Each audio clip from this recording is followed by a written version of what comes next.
a otros dos grandes compañeros periodistas que también desde sus trincheras luchan contra los troles, contra los bots y contra los neofascistas, pero que hoy tienen mucho que decir sobre las últimas revelaciones en las audiencias finales del juicio de Genaro García Luna.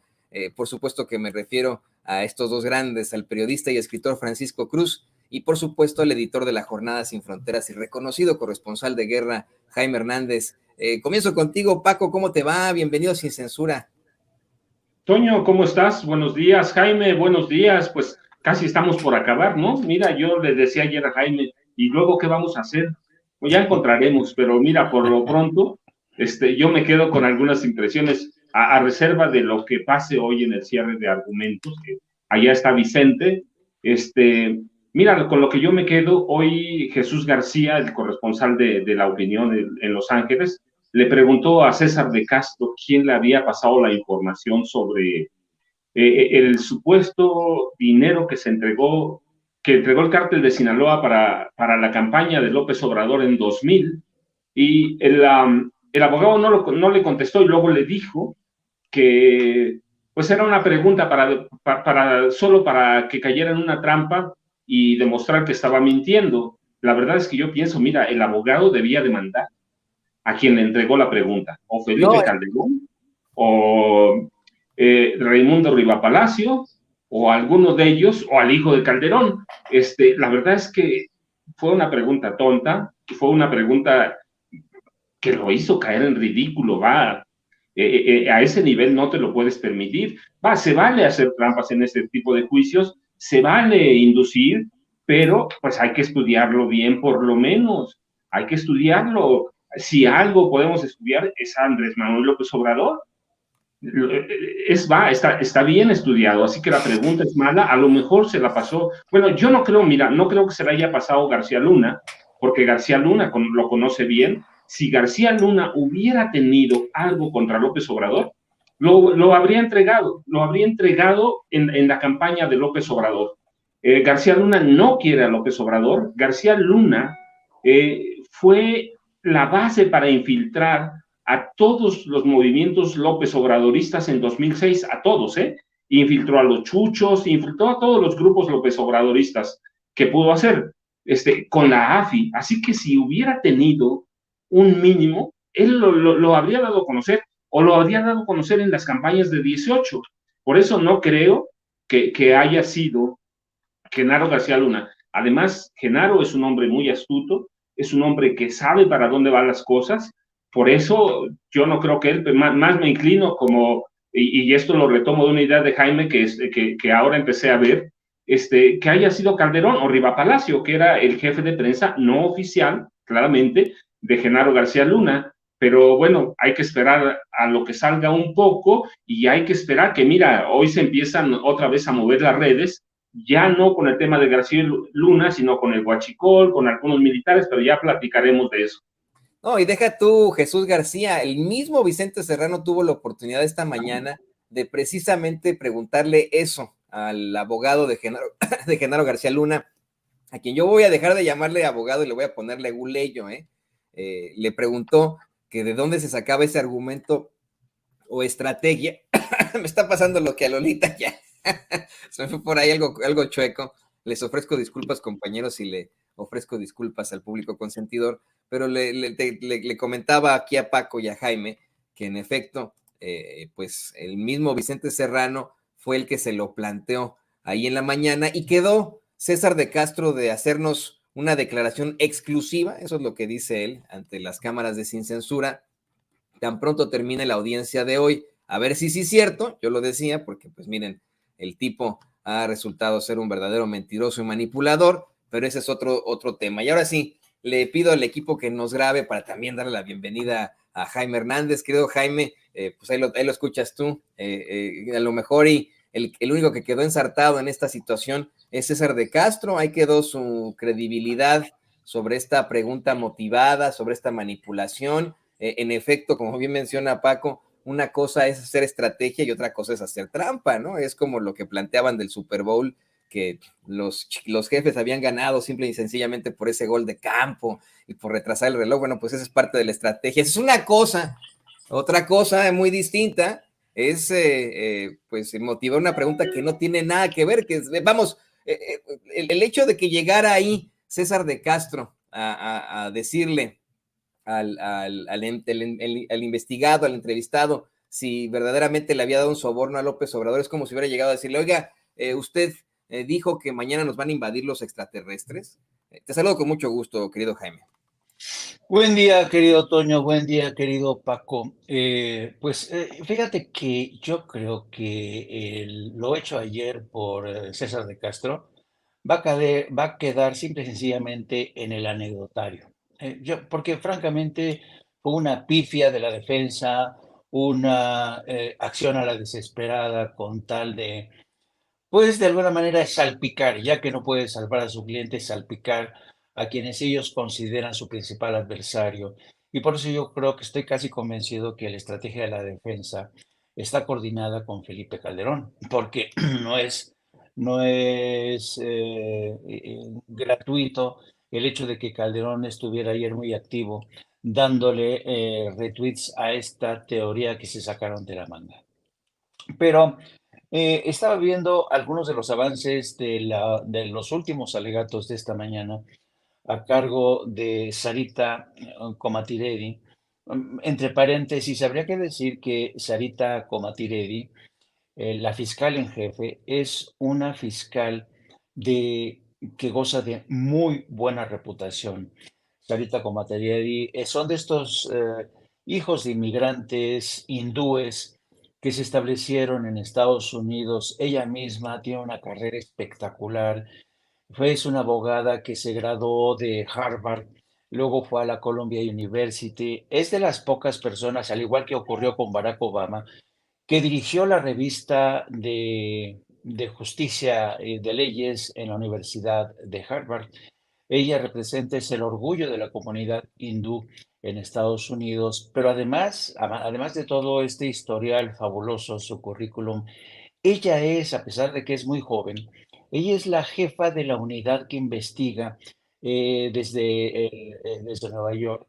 Y Nueva York, mira que si hay algo que pulula en Nueva York son los delitos de lavado de dinero, de narcotráfico. Bueno, ella es la encargada de ese departamento que investiga lo que es el lavado de dinero, ella es experta en el crimen transnacional, en los narcotraficantes. Así es que digamos que la fiscal que durante hace mucho tiempo se ha encargado de atrapar, como diría nuestro gran Paco, a monstruos del calado de Genaro García Luna, está haciendo los alegatos en esta mañana. Y básicamente, a diferencia de César de Castro, que sugirió que podría estar el presidente involucrado, Sarita Comatiredi nos sale con una impecable alegato final, asegurando que es imposible imaginar que el cártel de Sinaloa hubiera actuado por sí solo. ¿Por qué? Porque ella comparó al cártel de Sinaloa como una empresa tan eficaz como la compañía de Federal Express, que es una compañía gigantesca que opera en todo el mundo y que se encarga de hacer entregas, mensajería, cargamentos de gran tonelaje.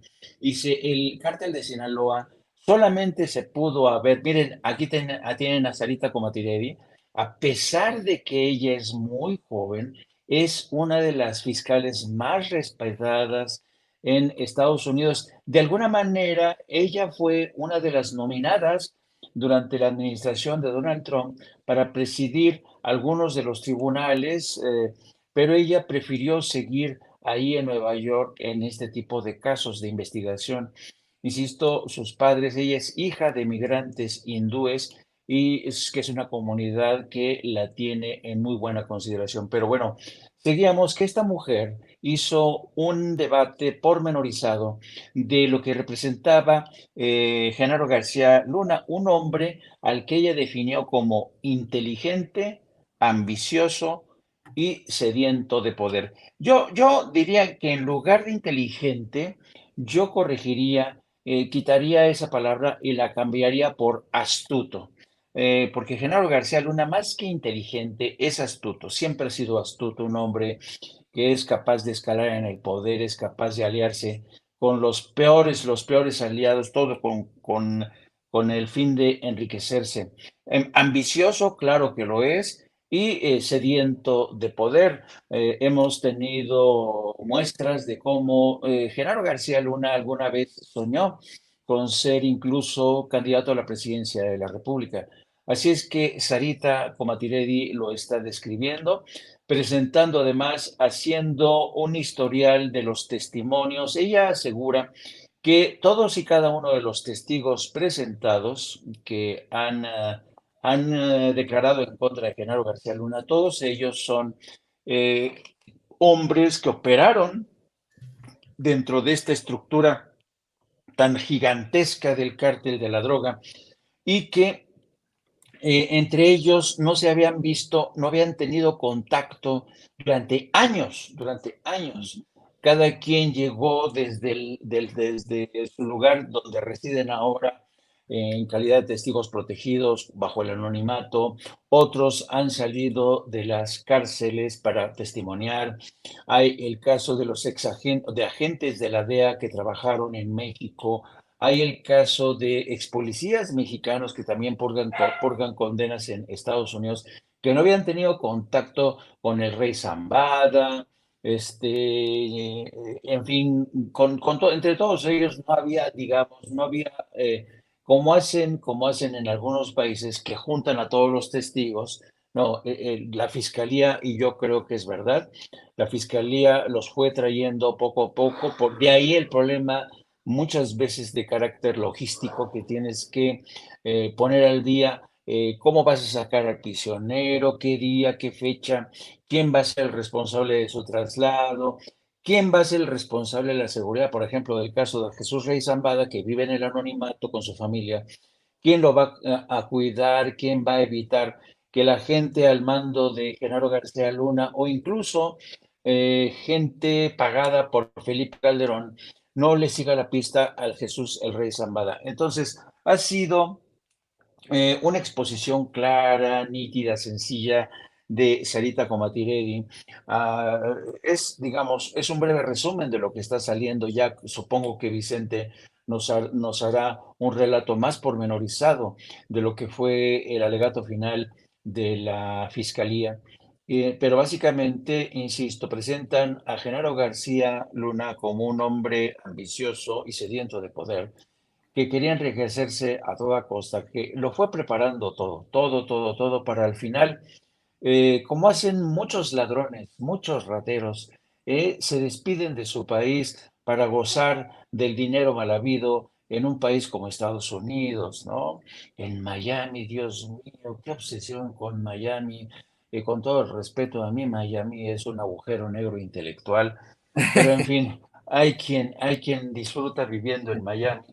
Y entonces, pues dijo que insistió en la tesis de que decía, esto es textual lo que les voy a leer de Sarita Comatire, dice: el cártel de Sinaloa es como el FedEx de la cocaína. Es imposible operar una multinacional de esa envergadura sin la ayuda dentro del gobierno mexicano, y por ello buscaron a los oficiales más corruptos. Todos los líderes del cartel dijeron que era necesario tener respaldo en todos los niveles de autoridad, locales, estatales y federales, pero sobre todo en los niveles más altos, es decir, bajo la presidencia de Felipe Calderón y bajo la presidencia de Vicente Fox, con el visto bueno de estos dos mandatarios que ahora resulta que no sabían nada, que no se enteraban de nada, y es evidente que sabían de todo, estaban al tanto de estos operativos, porque operativos de esta envergadura, que es trasladar toneladas, que pasan por bajo las narices del ejército, de la marina, es imposible que los presidentes en aquella época, Fox y Calderón, no se hayan percatado de estos movimientos, al igual que ocurrió con Carlos Salinas de Gortari, que sabía muy bien que su hermano Raúl operaba el trasiego de drogas con los cárteles de Colombia. Bueno, y sigamos, hasta aquí me paro, hasta aquí me detengo para que mi amigo Paco y para que tú, Toño, también, pues a ver qué surge de novedades en este juicio. No, y además Peña Nieto, ¿no? También hay que mencionarlo. Peña Nieto también tendría que haber estado muy involucrado en esto. No ha sido mencionado en este juicio, fue mencionado en el juicio de Joaquín Guzmán Loera. Hay algo que mencionas que a mí también me llama mucho la atención, esto de Miami, que hasta parecería vulgar que todos se quieran ir ahí, Loretito, este cuate, el del relojote de Veracruz, que siempre se me olvida su nombre, Genaro García Luna, con tanta lana, pudiéndose ir a Ibiza, a paraísos en lugares como Costa Rica. Ya, si quieren estar aquí en Estados Unidos, híjole, hay lugares tan hermosos en la costa oeste, en California, pero no, siempre se van por esa parte, por la parte de Miami. Qué interesante. Y le voy a pedir al equipo que nos grabe para ahora ir con Paco. Esto que informa Jaime nos lo amplía a lo que ya nos estaba planteando también Vicente desde temprano en el primer receso que pudo informarnos sobre esta audiencia de Genaro García Luna. Y hay muchas cosas que me llaman la atención de lo que también nos amplía aquí Jaime, querido Paco. El hecho de que la fiscal quiera poner a Genaro García Luna como una persona inteligente cuando en la realidad pues es un tipo astuto, siempre lo ha sido. Me pongo a pensar precisamente en los grandes capos de la mafia aquí en Estados Unidos, los capos italianos, cómo es que, pues no sé, vamos, no hablaban ni italiano ni inglés, punto número uno, tenían un conocimiento muy escaso, pero consiguieron incrementar sus imperios criminales hasta sus últimas consecuencias, lo que se le llama acá en Estados Unidos street smart, ¿no? Y en efecto, ahí en los argumentos finales de la fiscalía, pues se habla de cómo es que la fiscal asegura que toma a un criminal para identificar a otro criminal. Exige la fiscal que el jurado se tiene que dar cuenta de que tiene que pagar Genaro García Luna, exhibe esa familiaridad y vínculo entre García Luna y los miembros del crimen organizado, esa información detallada de cómo es que pues a través de las autoridades se fortaleció el cártel de Sinaloa, así como nos lo plantea Jaime, que era el FedEx de la cocaína, en efecto, ¿no? Y qué bueno que la fiscal lo pudo aterrizar a algo con lo que los estadounidenses se puedan identificar, algo que nos has mencionado tú una y otra vez, acá en Estados Unidos, allá en Nueva York, pues ni idea tienen de quién chingados es Genaro García Luna, pero así se lo aterrizó la fiscal a ese jurado, querido Paco. Mira, Toño, yo les he comentado y además lo comento en el libro, Genaro García Luna era un hombre muy astuto. Yo digo que no es inteligente porque se les fue a meter en la ratonera, sí, cayó, le dieron queso, lo agarró y se les fue a entregar. Pero te lo divido en varios. Mira, ¿por qué Miami? Bueno, recuerda, Miami es un paraíso financiero. Después de Nueva York, a mí no se me ocurre pensar en otra ciudad de Estados Unidos más que Miami, porque tiene entradas para toda América Latina, para toda, a donde tú quieras ir desde Miami, y bueno, su operación financiera es muy alta, no como Nueva York, pero alguna vez he pensado, 4 años viví en Miami como corresponsal de Notimex, y lo que yo les explicaba es que es la comunidad, la ciudad más latina de Estados Unidos, y que puedes hacer todo, desde lavar dinero hasta todo lo que valga. Tienes todas las comodidades y estás a la vuelta de la esquina de Chile, de México, a donde vayas, a donde vayas. Por eso Miami es un punto neurálgico, no ahora, desde que lo descubrió la comunidad cubana a fines de los 50 y después de la revolución, cuando fueron para allá. En Miami puedes sobrevivir sin hablar inglés. Hay eventos enteros y calles enteras, no solo la calle 8, que es la mítica, hay calles enteras a las que tú vas y puedes hablar español, el que tú quieras, cubano, venezolano, el que tú quieras, mexicano, en Homestead, ¿sí? Puedes hacerlo, ¿sí? Puedes sobrevivir una persona como Genaro García Luna, que es muy limitada de comunicación. Así que Miami es por ese lado. Y luego por el otro, astuto, sí, inteligente no, astuto sí, porque no se las habría ido a entregar. Y mira, un hombre ambicioso, claramente, en 1989, cuando Genaro García Luna llega al CISEN, como haya llegado con la ayuda de agentes del servicio secreto, cuando él llega, descubre, lo sé por testimonios de gente que trabajó con él en el CISEN, descubre a un hombre que se llamaba J. Edgar Hoover, ¿sí? Y descubre que este hombre, que J. Edgar Hoover controló el FBI no por el tiempo, sino por la gente a la que tenía investigada, por los archivos que tenía. Descubrió que el poder de Hoover no era estar al frente del FBI, sino la información que tenía. Bueno, cuando él llega al CISEN, lo que hace es prepararse y empezar a robar archivos, empezar a armar su empresa personal para eventualmente, dentro o fuera del gobierno, crear una empresa que sería el FBI a la mexicana. Él pretendía, si no podía ser candidato presidencial o si no podía ser presidente de la República, pretendía erigirse como el gran espía de México. Habíamos tenido nosotros grandes espías como Manlio Fabio Beltrones, Fernando Gutiérrez Barrios, que salen de gobernación. Él pretendía superarlos y dejar su marca, y por eso empieza a idear no solo crear una empresa de inteligencia dentro del gobierno federal a la que llamaban el búnker, sino aterrizarlo en una empresa familiar, en una empresa privada que iba a controlar su hijo, que para eso estaba preparando a Genaro García Pereira, lo estaba preparando para controlar esa empresa a la que iban a alimentar por lo menos con 3 millones de expedientes de mexicanos en general. Sí, él tenía todas las bases de datos con ayuda de Telmex, hay que decirlo, porque Telmex de Carlos Slim Elú le dio acceso a todo eso. Entonces, él pensaba hacerlo desde ahí de una u otra forma, y claro, fue comprando periodistas históricamente, comprando periodistas, luego compró a las grandes cadenas.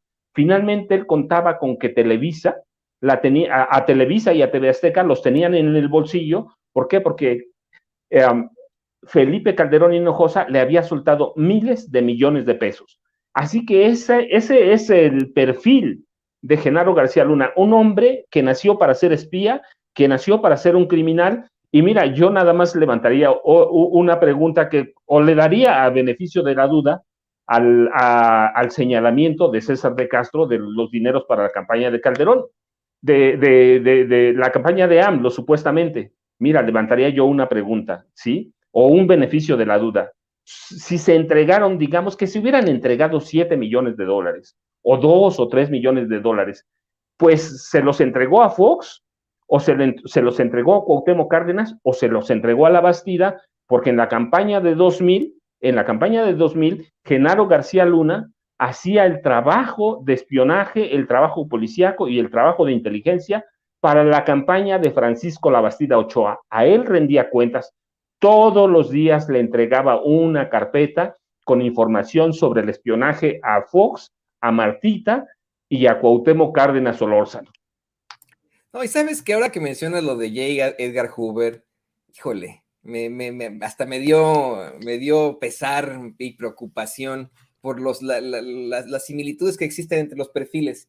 En el caso de Hoover, pues él venía sido una familia de clase media, casi clase alta, muy conservadora, que odiaba al socialismo ya en ese entonces. El papá ya era pues, trabajador del gobierno, era funcionario público, y odiaban en su familia al socialismo, le echaban la culpa de todo.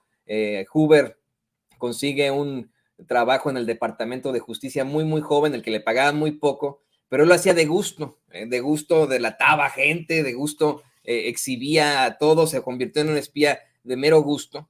Y en todo caso, es a quien le tendríamos que adjudicar aquí en los Estados Unidos esa búsqueda y esa persecución absoluta a las ideas de izquierda, a esa cacería de brujas que se hizo a los supuestos comunistas que vivían aquí en los Estados Unidos en la década de los 50 y los 60, a que todavía en las entrevistas para la ciudadanía o para la residencia le pregunten a uno, ¿es usted comunista? ¿No? A él se lo debemos, puesto que él fue el que estableció este espionaje mediante su propia ideología, espionaje aquí en Estados Unidos, redadas en contra de precisamente personajes de la izquierda, algo que era verdaderamente preocupante. Yo me pregunto, ¿qué pasaría, qué hubiera pasado si Genaro García Luna se hubiera consolidado como alguien como J. Edgar Hoover? Porque él te da otro tipo de ideología. La ideología de Hoover era antisocialista, antiizquierda y de ultraderecha. La ideología de Genaro García Luna sí era de ultraderecha, pero tirándole hacia un régimen criminal. Podríamos pensar incluso en tener pues en algún momento un régimen completamente criminal, narco. Lo voy a dejar sobre la mesa por ahí y le pido al equipo que nos grabe para también escuchar a Jaime en todo esto. No solamente se hacen esos planteamientos de los que tú ya estás muy, muy empapado, mi querido Jaime, también nos reporta Vicente Serrano que entre las reacciones que vio de Cristina Pereira y del propio García Luna, es que veían insistentemente al reloj que tienen ahí en la corte, los dos, que los vio 3 o 4 veces revisando el reloj, ¿no? Y que en algún momento García Luna sonreía ante los detalles que ponía sobre la mesa la fiscal, ¿no? Esta fiscal que nos mencionabas, con estos argumentos finales. Se ha planteado una y otra vez la preocupación aquí, ¿no? En la audiencia del público de Sin Censura, de que pues tal vez se pueda presentar ahí a alguna luz para Genaro García Luna. La misma Cristina Pereira en declaraciones directas a Sin Censura le dijo a Vicente Serrano que su marido está confiado en que tiene esperanzas de que la decisión del jurado lo favorezca.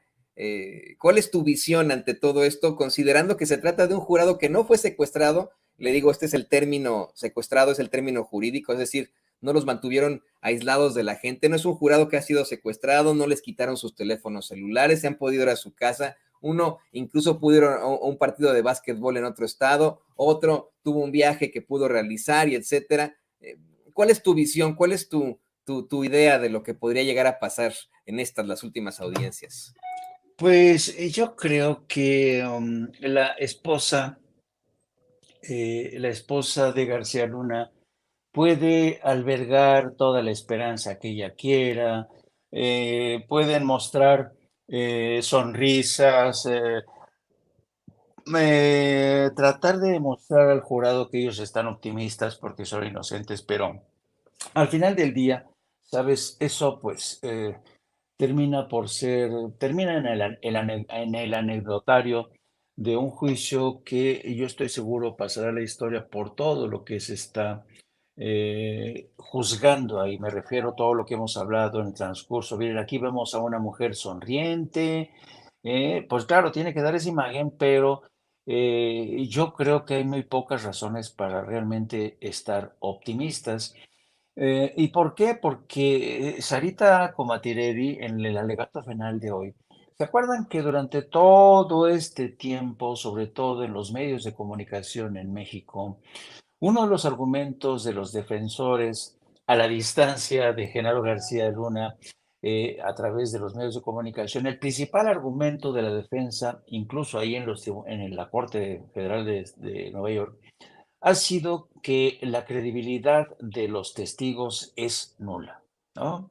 Ese ha sido el principal argumento de todos quienes defienden a Genaro García Luna. Pues bien, Sarita Comatiredi, como ya ha lidiado con otro tipo de casos, les dijo lo siguiente a los miembros del jurado, les dijo, eh, no les pido no les pido analizar los testimonios de los testigos con base en si son creíbles o no, no por la fuente, es decir, no les pido que ellos les agraden.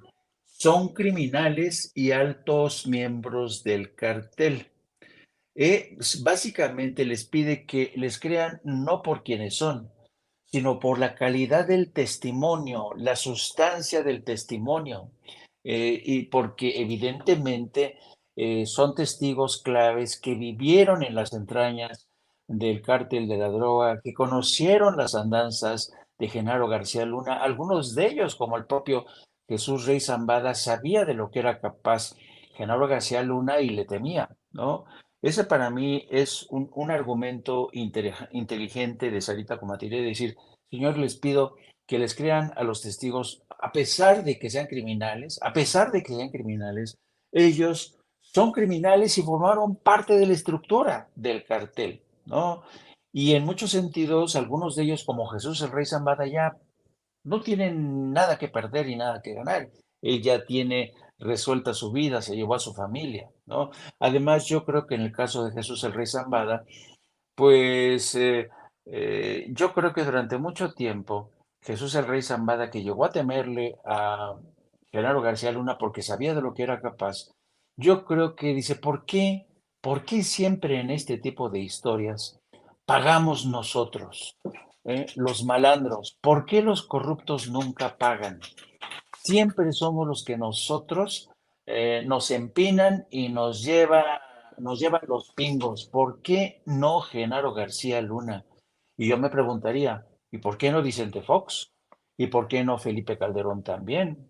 Entonces, yo creo que es fascinante. Bueno, una cosa interesante que quiero comentar y que fue un documento que introdujo a primera hora de hoy la Fiscalía, está en el docket que lleva este caso. Porque se acuerdan que la defensa está tratando, así como gato panza arriba, defenderse de la conspiración. Ellos quieren que la conspiración termine en 2012. ¿Por qué? Porque ellos lo que quieren es rescatar la inmensa fortuna de Genaro García Luna. Entonces, ayer escuchamos a la esposa de Genaro García Luna asegurarnos que toda la riqueza que tienen es porque pidieron créditos, fueron producto del salario de Genaro García Luna, y que si compraron más casas era para esconderse, jugar de las escondidillas con los medios de comunicación que los perseguían, cuando sabemos que entre García Luna y los medios de comunicación había un amaciato, ¿no? Bueno, pues esta mañana la fiscalía responde. Hay que tener en cuenta que Sarita Comatiredi tiene todo un equipo impresionante, ¿eh? Son gentes que una vez que la defensa presenta una carta diciendo que no se tendría que considerar a García Luna como parte de una conspiración después del 2012, Sarita Comatirede puso a trabajar a su gente, que es un ejército, para dar los argumentos y responder hoy por la mañana asegurando lo siguiente, justificando lo siguiente. Les voy a poner, y ellos están remitiendo a lo que dice la ley y lo que dice la Constitución. Dice, una vez que una persona se une a una conspiración, esa persona sigue siendo miembro hasta que se retira de ella. Una persona puede retirarse de una conspiración tomando algunos pasos afirmativos para terminar o abandonar su participación y esfuerzos para promover la conspiración. Y aquí viene la parte interesante.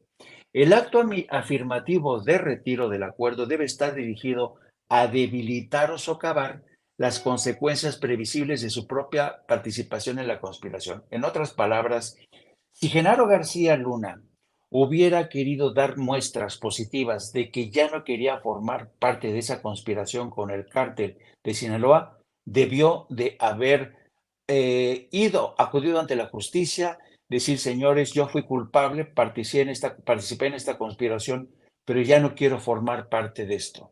Si ustedes quieren, purgo mi condena, pero no quiero que este tipo de conspiración siga después de mí, porque yo creo que los señores, los cárteles de la droga son muy poderosos, y ya que me corrompieron a mí, corrompieron desde Vicente Fox o Felipe Calderón, no quiero por la salud de mi país que siga esto.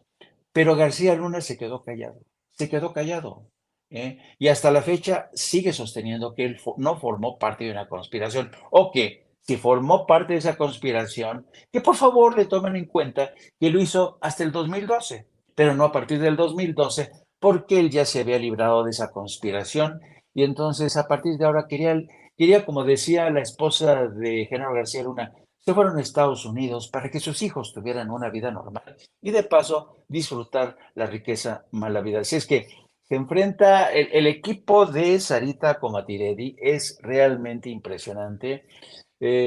son gente muy preparada. Esta mujer realmente, yo creo que va a pasar a la historia por clavar a Genaro García Luna, y aquí no valen argucias, aquí no valen, como tú decías, querido Toño, las mañas de un abogado leguleyo. No, no, no, no, no. Aquí se enfrentan realmente a una mujer muy preparada que tiene respuesta para todo, pero además no cualquier tipo de respuesta, respuesta sustentada en precedentes judiciales, en lo que dice la Constitución y lo que dice la ley de Estados Unidos.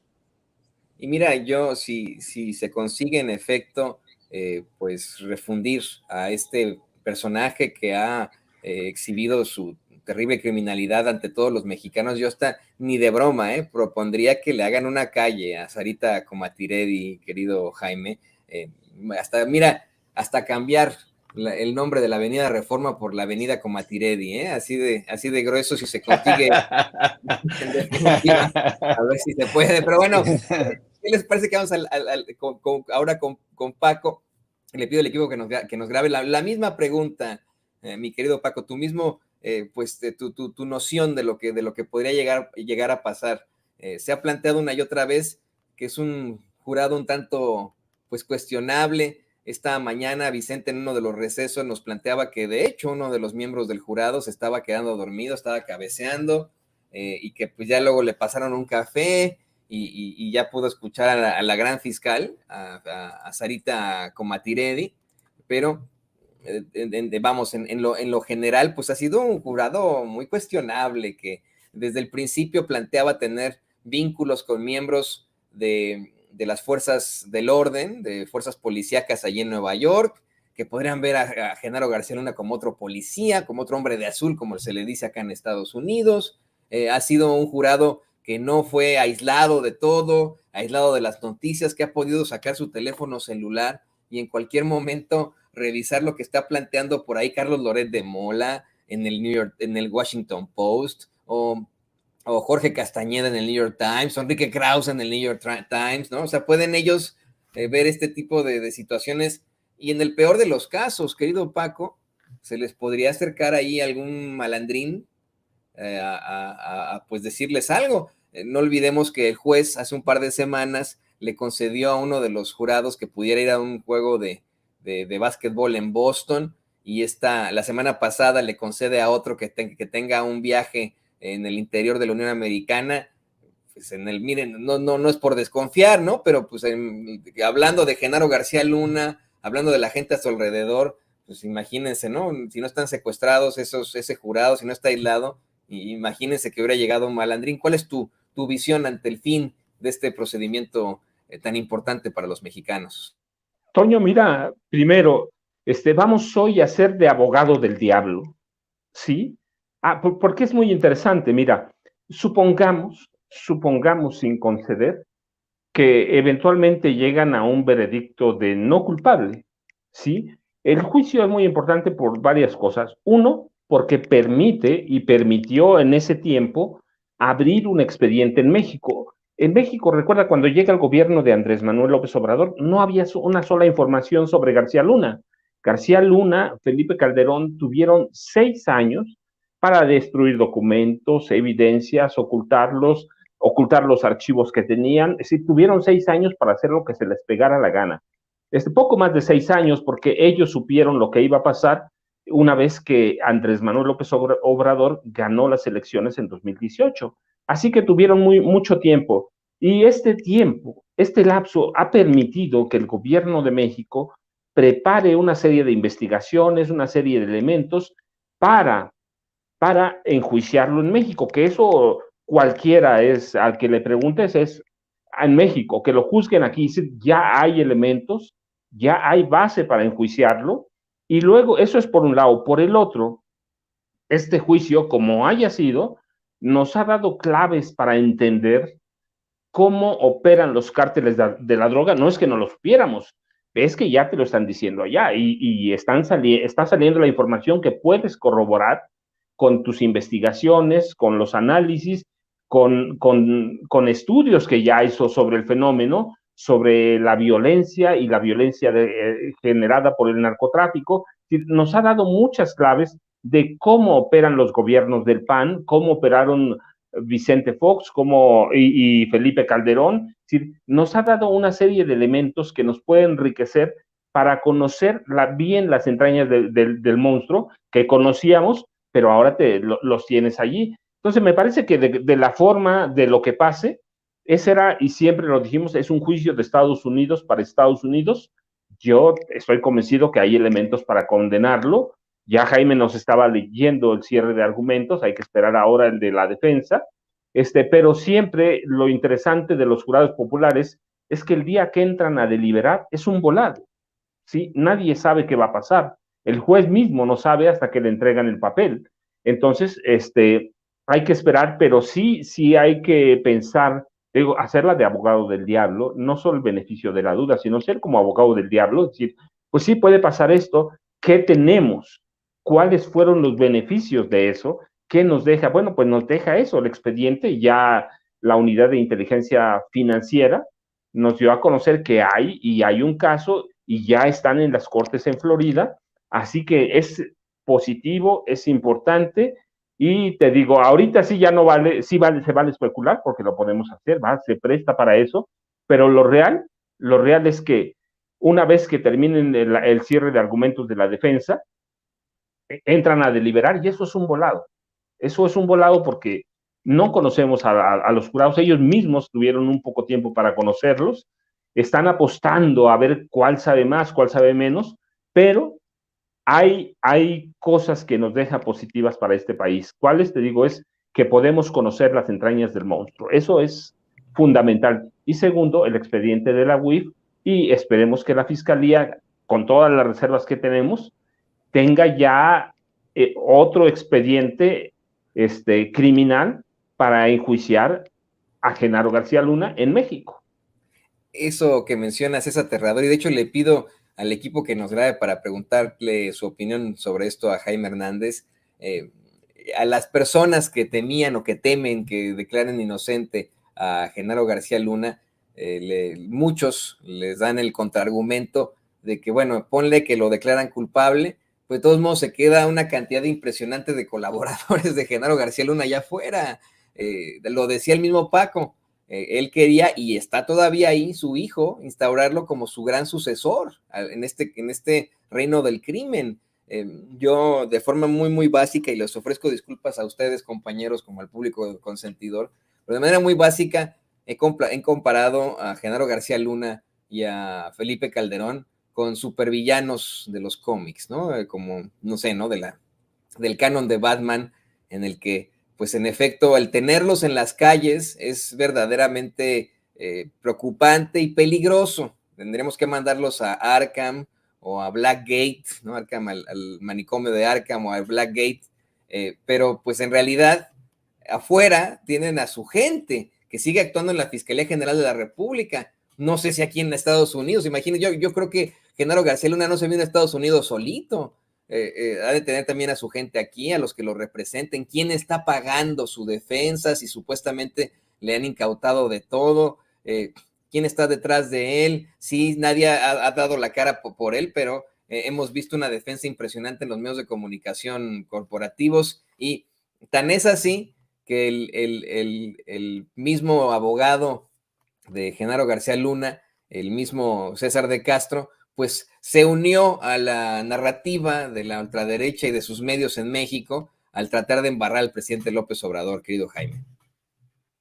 Yo entiendo esta preocupación, pero precisamente por eso yo creo que medios de comunicación como Sin Censura, periodistas como Paco Cruz, que desde siempre ha dado la lucha y que es, mi querido Paco, yo estoy convencido, es un periodista de estos de que son inasequibles al desaliento y ahí están sus libros como prueba de ello. Hay muchos periodistas que son honestos y yo tengo la esperanza que al igual que periodistas como Paco Cruz, líderes políticos como el presidente o quien lo suceda, ya sea él o ella, entiendan que este juicio es crucial y que de este juicio dependen muchísimas cosas, no por lo que puede ocurrir hoy o mañana o la próxima semana que se ha declarado inocente o culpable, que yo creo que va a ser considerado culpable, sino qué va a pasar después. ¿Se va a detener ahí la historia del cártel de Sinaloa? Pues no, porque para el cártel de Sinaloa, Genaro García Luna ha sido un cartucho desechable. ¿eh? Los panteones están llenos de personas imprescindibles y Genaro García Luna ha dejado de ser imprescindible para el cártel de Sinaloa. De tal suerte que yo creo que desde el gobierno de la República tiene que haber conciencia de la importancia de este juicio. Y de alguna manera el presidente esta mañana eh, dijo algo al respecto y lo dijo en relación a la cultura que ha nacido del narco. Los narcocorridos, las series de Televisa, todas las telenovelas de Televisa o de Univisión o Telemundo, siempre están vinculados con la violencia, con el narco, el cine, ¿no? La narcoliteratura, ¿no? Por ejemplo, Anabel Hernández, ¿cuántos libros no ha vendido de ese género que yo llamo narcoliteratura? Entre paréntesis, en alusión al caso de Anabel Hernández. Este juicio de Genaro García Luna también ha demostrado que el acceso a los tribunales de Estados Unidos, a documentos, ha dejado de ser un terreno solamente exclusivo para los expertos, para los chapólogos, ¿no? Para los expertos, no, pues es que son gente que saben mucho. No, no, no, es que Anabel es intocable porque saben mucho. No, este es un terreno al que cualquier periodista, incluso ciudadanos de a pie, pueden acceder a los juicios. Este es un mito, se ha mitificado muchísimo al periodista especializado en temas de corrupción, digo, temas de narcotráfico como Anabel Hernández. Y eso les ha permitido realmente vivir de la narcoliteratura, ¿no? Entonces, yo creo que hay que desmitificar muchas cosas y hay que combatir todo aquello que ha surgido de la narcocultura, que ha galvanizado las imágenes de niños con metralleta en el norte de México, disparándose entre ellos con sus bandanas, comportándose como narcos. Todos tenemos que romper ese ciclo, que es realmente perjudicial porque hay que tener en cuenta una cosa. El narco es una actividad que corrompe, lo corrompe todo a su paso. Corrompe al poder político, corrompe al poder judicial, corrompe a los partidos políticos, corrompe a medios de comunicación, lo corrompe todo.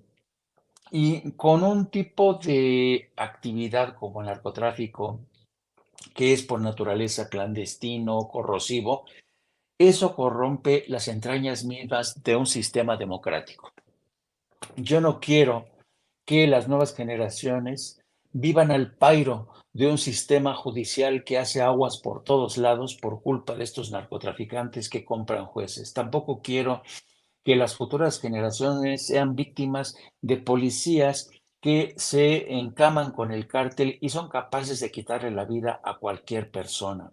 Hemos visto los casos de jóvenes médicos que van a hacer su servicio social y terminan en manos de los cárteles que los asesinan una vez que los han utilizado para que les hagan las operaciones a quienes han sido baleados. En fin, yo ya no quiero más de eso en mi país, la verdad. Entonces yo creo que lo que está ocurriendo hoy en esta corte de Nueva York debería ser tomada muy en cuenta por todos y cada uno de nosotros, pero particularmente desde el sistema político, que ya no haya más alianzas con los cárteles de las drogas, como sí la hubo desde Carlos Salinas de Gortari, y Paco sabe mucho de esto, con Vicente Fox, con Calderón, con Peña Nieto. Ya basta, ya basta. Yo, la verdad, veíamos que por primera vez esta mañana alguien le restregaba en la jeta a este periodista que está en Televisa, ¿cómo se llama? El experto en economía ¿cómo se Leo llama Zuckerman, Leo Zuckerman. ¿Cómo le restregaba en la jeta a Leo Zuckerman? Que en México estamos bien, vamos creciendo, vamos a crecer más del 3%. Yo recuerdo mucho cuando en campaña, en plena campaña, Enrique Peña Nieto se entrevistó con la entonces directora del Fondo Monetario Internacional y le dijo, México va a crecer bajo mi presidencia al 7%. Bueno, la mujer se carcajeó, porque evidentemente nadie podía crecer. También Vicente Fox lo prometió y nunca pudieron. Y hoy que por primera vez tenemos a un presidente que demuestra que es posible administrar las finanzas del Estado de forma honesta, alcanza para más.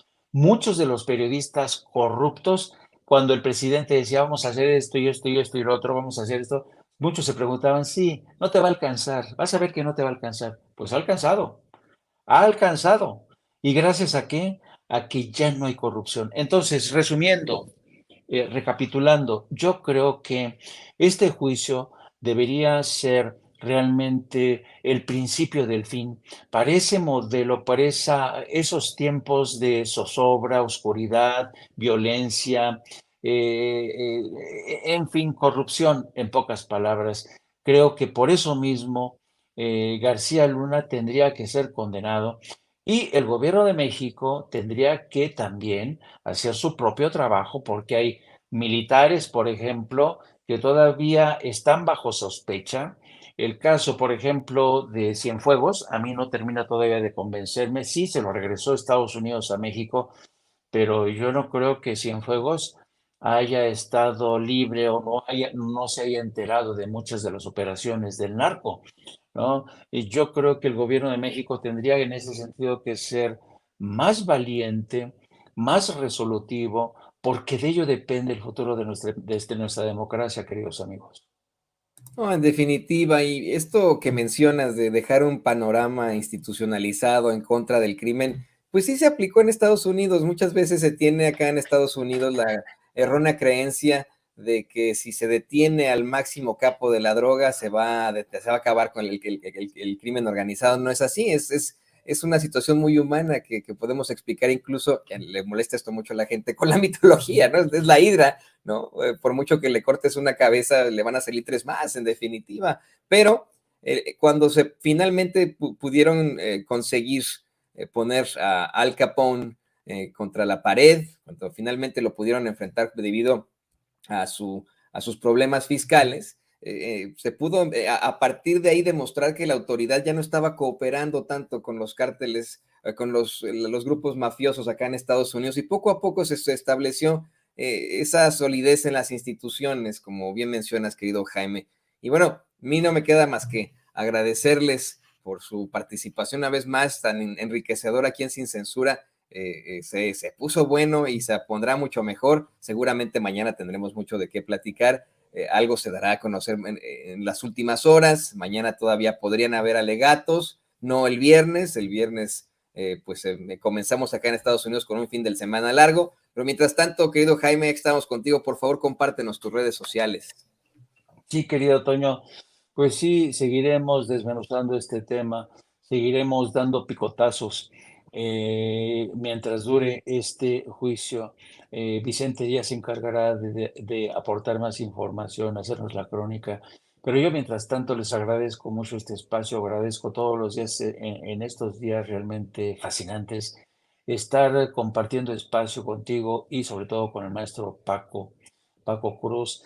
También les pido que se sumen a nuestro canal de No Apto para Cínicos. Transmitimos todos los días a partir de las 14 horas, de lunes a viernes. También les pido que me sigan a través de mis redes sociales. Mi número de mi cuenta en Twitter es @JaimeJourno.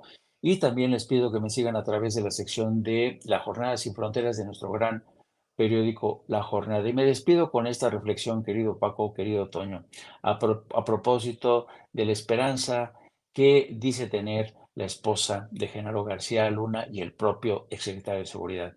Dice un viejo adagio, la esperanza y el temor siempre están hermanados en momentos difíciles, pero siempre, precisamente en estos tiempos tan difíciles, la esperanza, no hay esperanza sin temor, ni temor sin esperanza. Interesante, estaba yo anotándolo para poderte citar después. Y pues, querido Paco, también por favor compártenos tus redes sociales. Insisto, es muy enriquecedor esto y vamos a seguir teniendo este tipo de análisis aquí en Sin Censura. Le digo a usted, público consentidor, no se vaya a ninguna parte. Pero Paco, compártenos también, por favor. No, mira, y Toño, Jaime, tenemos otros muchos temas. Este país está necesitado de información.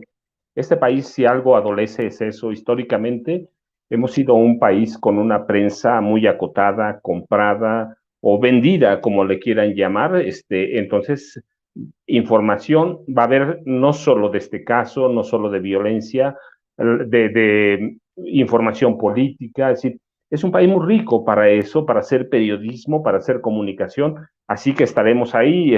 Jaime, a mí así también ha sido mucho placer, Toño, ya lo sabes, con Vicente, así que yo, @Paco Cruz Jiménez en Twitter, Francisco Cruz Jiménez en Facebook, y nos estamos saludando al rato o mañana temprano, ¿va?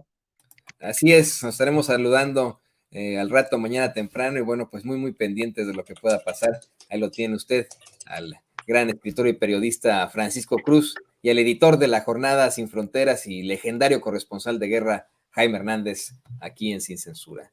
Y le pido al equipo